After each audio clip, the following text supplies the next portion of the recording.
In our complicated world, it's impossible for one person to know everything. But for politicians to make good policy decisions, they need to have a good understanding of the most important and complex issues of our time. When it comes to climate change, there's a process that helps make this more manageable. The scientific community summarises its knowledge in a report compiled by the Intergovernmental Panel on Climate Change, the IPCC. Governments and policymakers look to the IPCC as the most reliable summary of climate science. The latest IPCC report is nearly 5,000 pages long. This is just volume 1 in a 3-volume report. It's a comprehensive look at the impacts of climate change and how to avoid them. But how does the IPCC work? How do we know we can rely on them? Let's get some of the scientists who worked in the IPCC to explain. Well, the IPCC was created in 1988 not to do additional research on climate change, but actually to do something that's even more original than just one more piece of research. And that is to assess in the most rigorous and organized manner and transparent and inclusive manner the state of knowledge about all the dimensions of climate change. The IPCC process is very rigorous, right? It involves the best scientists in the world. They dedicate their time to this. They don't get extra pay for working for the IPCC. A lot of people don't realize that. They don't need extra money to work for the IPCC. And for 4 or 5 years, they dedicate a lot of their time to putting these reports. They have to bring all the collection of peer-reviewed publications that appeared and provide a synthesis of that.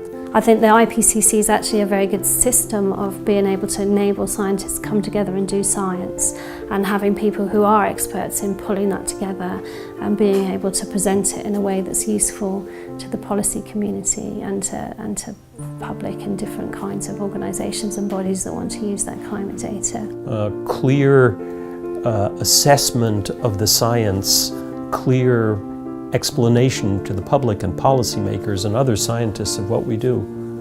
That seemed to me to be an important and worthwhile thing, which is why I signed on. Scientists work at the edges of scientific knowledge, making new discoveries.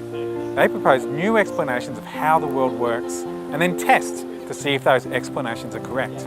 In contrast, the IPCC's role is to publish what science has already discovered. They rely on what is already known by the scientific community. By operating within this established consensus, the IPCC takes a conservative approach in the sense that they're cautious and moderate. To pass muster, to get science through this lengthy, multi-year, complex review process, you have to have stuff in there that is well known, that is well understood, that is not speculative. It's a consensus, so a lot of the statements that are made in IPCC represent a consensus between a number of scientists, right? So it's a moderator, it's a natural moderator of opinions. You're not going to express extreme opinions in IPCC because the community is not going to adhere to that. Well, I think there's some truth in the assessment that the IPCC is relatively conservative, because it's almost by design. I mean, there's so many filters in the IPCC process.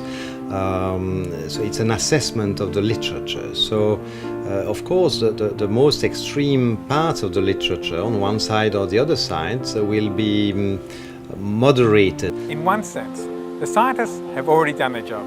The basic facts around climate change are so overwhelming, there's no room left to argue. The climate science community has concluded that humans are changing our planet's climate, and this is going to come at a massive cost, both in humanitarian and economic terms.